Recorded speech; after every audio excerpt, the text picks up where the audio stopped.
अंग्रेजी का एक मुहावरा नुमा कॉल है, अमूमी तासुर असल हकीकत से ज्यादा ताकतवर होता है। 1970 के पहले इंतखाबात में यूं लग रहा था जैसे जमाते इस्लामी मशरकी पाकिस्तान में अवामी लीग की शदीद मुजाहमत करेगी। ऐसा ना हुआ। 1993 में काजी हुसैन अहमद मरहूम ने पाकिस्तान इस्लामिक फ्रंट के नाम से ऐसा समा बांधा कि आंखें चुंधियाने लगी। जालिमो काजी आ रहा है कि नारों से धरती धड़ धड़ धड़कने लगी। 93 में सिर्फ 3 उम्मीदवार जीते। फ्रंट महज 3.15% वोट ले पाया। जमीनी हकायक और अमूमी तासुर की ये कदरे दूर उफ्तादा मिसालें हैं। 2013 की मिसाल ज्यादा पुरानी नहीं। नौनहालाने इनकलाब, शोखो शंग मीडिया और दानिशवराने ख्वाब फरोश ने बावर करा दिया कि पीटीआई का सुनामी सब कुछ बहा ले जाने को है। 11 मई 2013 को सरे शब तखय्युलाती कामरानी का जादू कुछ इस तरह टूटा कि खान साहब 5 बरस अंगारों पे लौटते रहे। आज एक बार फिर इस तासुर यानी परसेप्शन को साबित शुदा जमीनी हकीकत के तौर पर दिलो दिमाग में बिठाने की मुनज़्ज़म कोशिशें जारी हैं कि तहरीक इंसाफ 8 फरवरी के दिन अपने हर मद्दे मुकाबिल को खसो खाशाक की तरह बहा ले जाएगी। इस तासुर को हवा देने वालों में निगरानों का एक हल्का खासा सरगर्म है जो दस्तरख्वाने इक्तदार से दस्तकश होने को तैयार नहीं।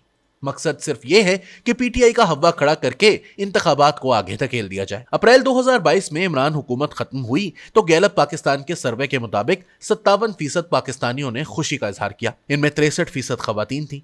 आमतौर पर हुक्मरानों या उनकी हुकूमतों को अवामी फलाह बहबूद और मुल्की तामीर तरक्की के हवाले से याद किया जाता है।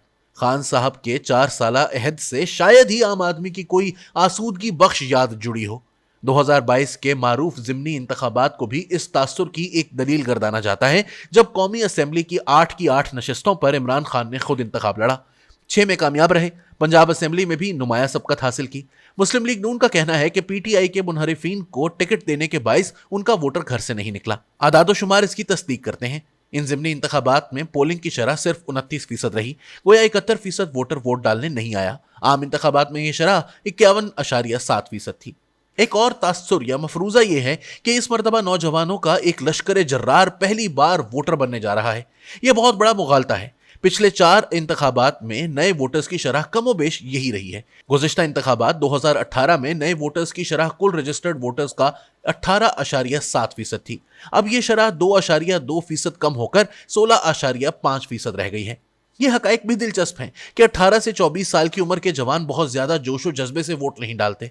2018 में जब 400 खान साहब का डंका बज रहा था तो सिर्फ 37% नौजवान वोट डालने निकले थे। गैलप पाकिस्तान की जारी करदा रिपोर्ट के मुताबिक 18 से 24 साल के वोट डालने वाले नौजवानों में से सिर्फ 35% ने पीटीआई और 65% ने दूसरी जमातों को वोट दिया है। मुस्लिम लीग नून का हिस्सा 21% था। आज तो मौसम बहुत बड़ी करवट ले चुका है। 2018 के इंतखाबात में हुनरवरों की तमाम तरकीब कारियों के बावजूद पीटीआई 32% वोट ले पाई थी। कामयाब उम्मीदवारों में बड़ी तादाद इंतखाबात जीतने की सलाहियत रखने वाले इलेक्टेबल्स की थी। आज वो सब साइबेरिया के मौसमी परिंदों की तरह नीलगूं झीलों को हिजरत कर गए हैं। कुछ जंदानों में हैं, कुछ रूपोश और कुछ लाताल्लुकी की बुक्कल मारे घरों में गोशा नशी। पार्टी नीचे से ऊपर तक तहोबाला हो चुकी है। जुल्फिकार अली भुट्टो गर्दिश में आए तो पीपल्स पार्टी के बानी रुकन बाबाए सोशलिज्म शेख मोहम्मद रशीद को अपना जानशीन नामजद कर दिया। शेख साहब के लिए ये बोझ उठाना मुश्किल हो गया तो खुद उनके कहने पर नुसरत भुट्टो कायम मकाम चेयरपर्सन बना दी गई। पार्टी का खूंटा कायम रहा। जरूरत पड़ने पर मोहतरमा बेनजीर भुट्टो ने मखदूम अमीन फहीम को पाकिस्तान पीपल्स पार्टी पार्लियामेंटेरियन का चेयरमैन बना दिया। नवाज शरीफ पर उफ्ताद टूटी तो एक बार जावेद हाशमी और दूसरी बार शहबाज शरीफ को कमान सौंपी। खूंटा कायम रहा। खान साहब के दानिशमंदाना सियासी फैसलों का ताजा शाहकार यह है कि बैरिस्टर गौहर अली खान नामी अजनबी को पीटीआई की कमान सौंप दी जो 99% कारकुनों को पहचानते भी नहीं और जिनकी 27 साला तहरीके इंसाफ से रफाकत की उम्र सिर्फ लगभग 17 माह है। उधर इमरान खान जाने कब से शेख मुजीबुर रहमान बनने की आरजू पाल रहे हैं। 9 मई को उन्होंने अपने कारकुनों को मुक्ति बहानी बनाना चाहा लेकिन तदबीर उल्टी पड़ गई। वो अभी तक कलंक के इस बदनुमा टीके को माथे का जूमर बनाए बैठे हैं। भंवर की गिरह कैसे खुले और कौन खोले। तोशा खाना की घड़ियां बेचने, 190 मिलियन पाउंड के एवज जमीनें और नकद रकम वसूल करने, अपनी अहलिया और इनकी हमजोलियों की दास्तानों, साइफर के नाटक और 9 मई की साजिश ने इमरान खान के लातादाद मद्दाहों को बदजन तो जरूर किया होगा। इस फर्द अमल ने इनके नए शैदाई कम ही पैदा किए होंगे। 25 मई 2022 और 25 नवंबर 2022 के लॉन्ग मार्च बुरी तरह नाकाम रहे। इन्हें बेपनाह मकबूलियत का पैमाना कोई नहीं बना रहा। سب سے اہم اور نتیجہ خیز مشق انتخابات کے دن کی ہوتی ہے۔ قومی اسمبلی کے ہر حلقہ انتخاب کے لگ بھگ 300 پولنگ سٹیشن کے لیے پولنگ ایجنٹس، سہولتی کیمپوں، گھر گھر رابطوں، ووٹرز کو لانے والی ٹرانسپورٹ کے لیے ہزاروں مستعد کارکنوں اور بھرپور منصوبہ بندی کی ضرورت ہوتی ہے۔ یہ سب کچھ ایک فعال اور منظم جماعت ہی کر سکتی ہے۔ پی ٹی آئی کیا یہ سب کچھ کر پائے گی؟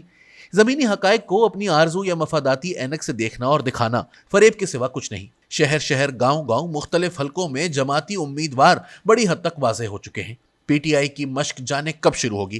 اگر وہ کھمبے کو جتوانے کی استعداد رکھتی ہے تو بھی بتانا پڑے گا کہ لوگ کس شہر کے کس محلے کی کون سی گلی میں نصب کس کھمبے کو ووٹ دیں۔